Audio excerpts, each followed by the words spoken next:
Born where roads end in a remote mountainous region where roads ended long before dreams began, there lived a young girl named Arohi.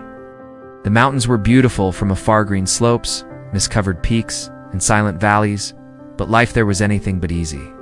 For the people who lived among those hills, every day was a struggle against poverty, isolation, and hopelessness.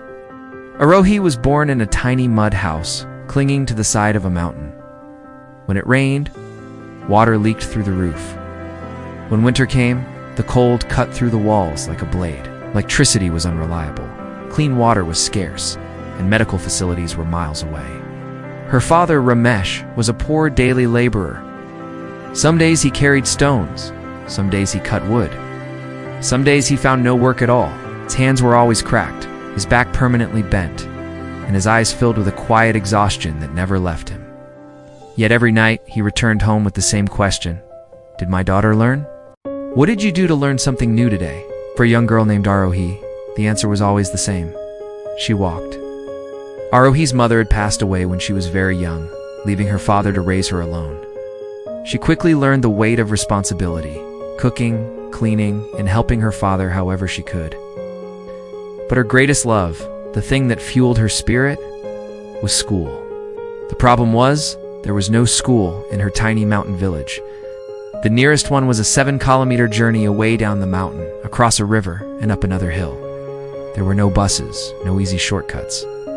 Every single morning, before the sun even rose, Arohi would tie her worn-out shoes, pack her books, and begin her long walk. It didn't matter if it rained or snowed. It didn't matter if wild animals crossed her path or if her stomach was empty, while other kids played and complained about homework. Arohi walked for hours, just for the chance to sit in a classroom with broken benches and a blackboard full of knowledge. Her journey wasn't just about distance. It was a daily testament to her unshakable desire to learn. Her clothes were old. Her shoes had holes. Her notebooks were reused from previous years. Classmates mocked her accent, her clothes, her silence. "You should quit school," someone once said. "You'll end up like your father anyway." Another laughed. Arohi never replied. She simply listened and remembered. A father's promise one evening, after a long day of work, Ramesh collapsed onto the floor holding his back in pain. Arohi rushed to him, worry flooding her eyes. "Baba, are you okay?" Ramesh forced a smile. "I'm fine," he lied. That night, Arohi overheard him speaking to a neighbor. "She's growing fast," he said softly. "Soon, expenses will rise. I don't know how long I can support her education." Arohi lay awake, staring at the ceiling, tears soaking into the pillow. She felt guilt heavier than the mountains themselves. The next morning, she said something that broke her father's heart. "Baba, I can stop going to school." Ramesh froze.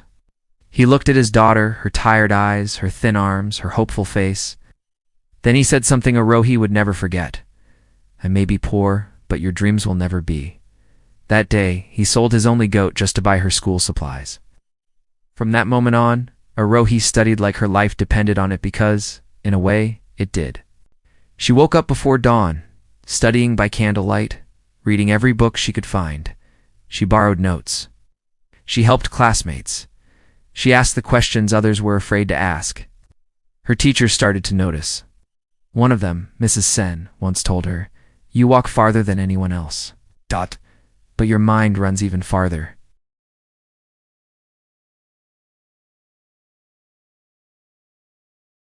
Growing up in my small village, the horizon always felt so close. Everyone I knew had a life mapped out for them, a path that twisted and turned, but always stayed within the familiar comfort of our valley. But my dreams stretched far beyond those mountains. I dreamed of lecture halls, of late-night study sessions in a library bigger than our town square, of becoming a scientist.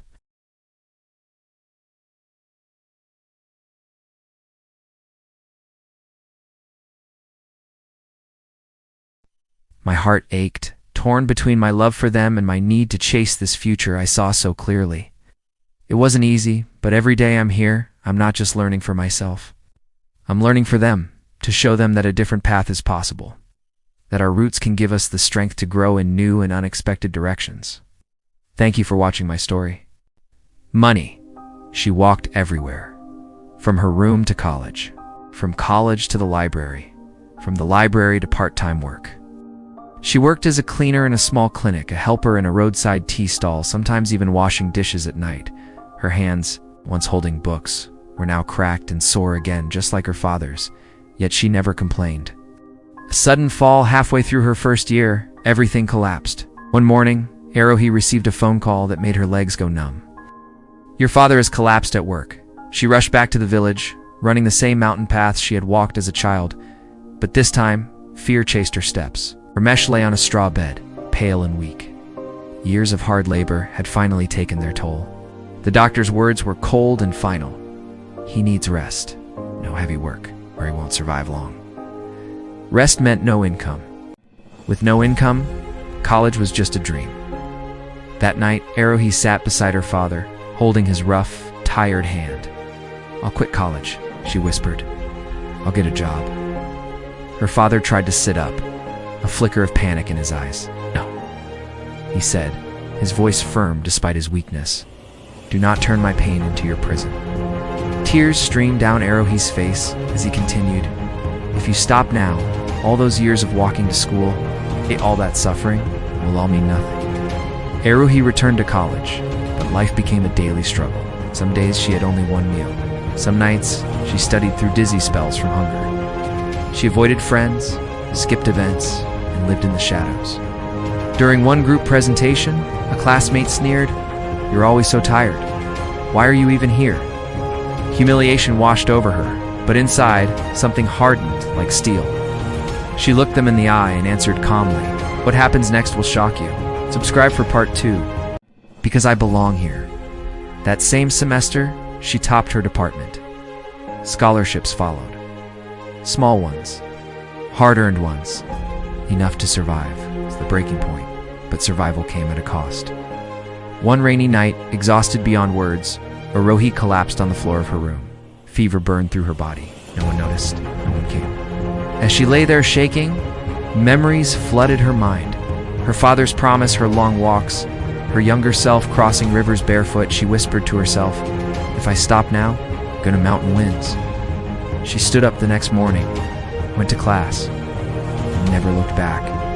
Dreams that refused to die. University was supposed to be a victory. For Arohi, it felt like stepping into the hardest chapter of her life. She earned admission to a public university through merit alone. No recommendations, no connections. Just years of relentless effort. When the acceptance letter arrived, she held it in her hands for a long time, her fingers trembling. Her father smiled, but his face had grown thinner, older. "You're going farther than I ever walked," he said softly. Arohi didn't tell him how afraid she was. The world that felt too big. The university campus was massive. Students spoke fluent English. They wore confidence like expensive clothes. They discussed careers, foreign degrees, and futures that felt unreachable. Arohi felt small. Her mountain accent slipped out when she spoke. Her clothes were still simple. She carried the weight of survival while others carried ambition. But she sat in the front row. Always. She wrote down every word, asked questions, stayed back after class. Professors noticed not her poverty, but her discipline. One professor once said, "Talent can be taught, hunger cannot." Studying in the dark, money remained a constant enemy. Electricity in her rented room was unreliable. Many nights, Arohi studied under a dim candle, eyes burning, hands aching. Her scholarship covered tuition, but barely touched food, books, and rent. She worked part-time again. Library assistant, data entry helper, weekend tutor for school children. Every earned dollar went into one place: time. Time to stay in university, time to prepare for the future. She began to dream of one thing: a government job. Not for status, not for power, for stability, for dignity, for her father. The last goodbye in her final year, disaster returned without warning.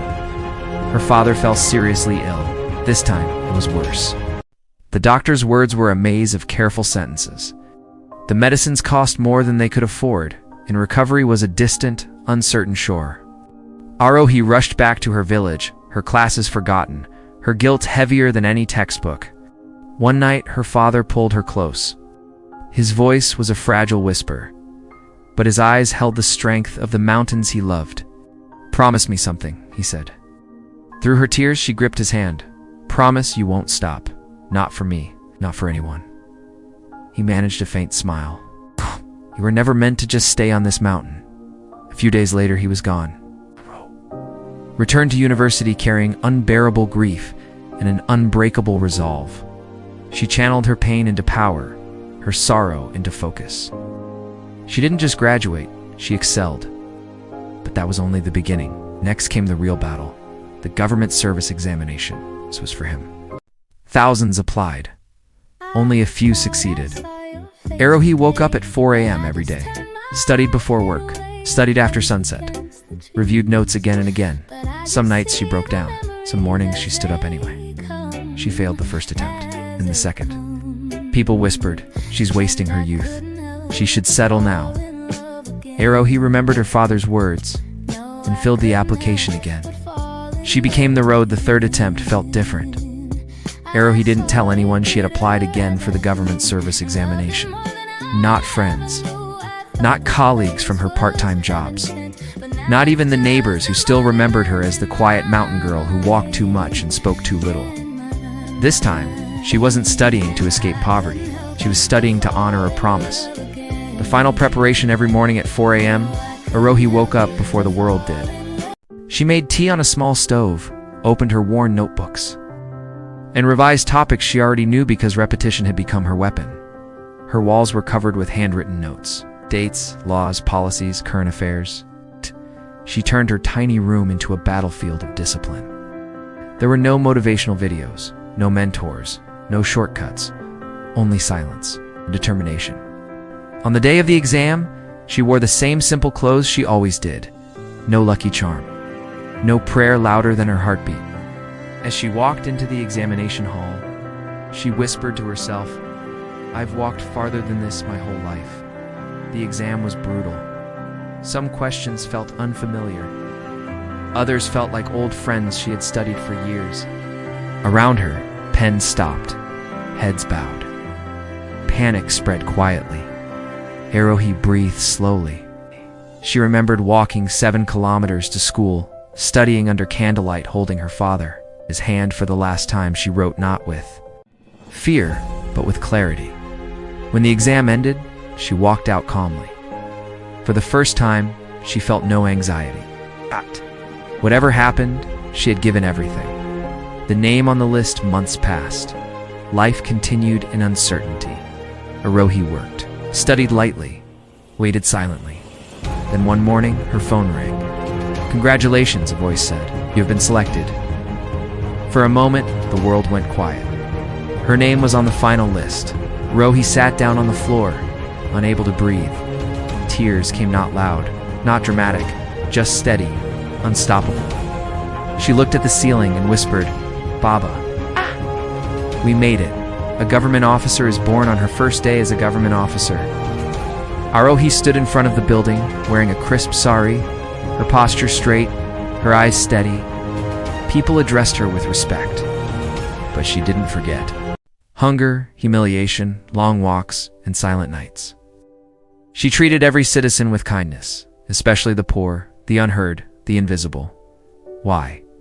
Because she had been one of them. Months later, Arohi returned to her village. But this time, she didn't walk alone. A brand new road curved through the mountains, a project she had helped approve. Children ran beside her, and the elders smiled. The mountains still stood tall, but everything felt different. Standing where her home once was, she closed her eyes and whispered, "I didn't leave you. I became the road you never had." Arohi's story spread, not as a miracle, but as a powerful message. No road is longer than determination. She walked her way through grief, failure, and into history. She didn't just wait for an opportunity. She walked until she became one. Thanks for watching, and don't forget to subscribe for more inspiring stories.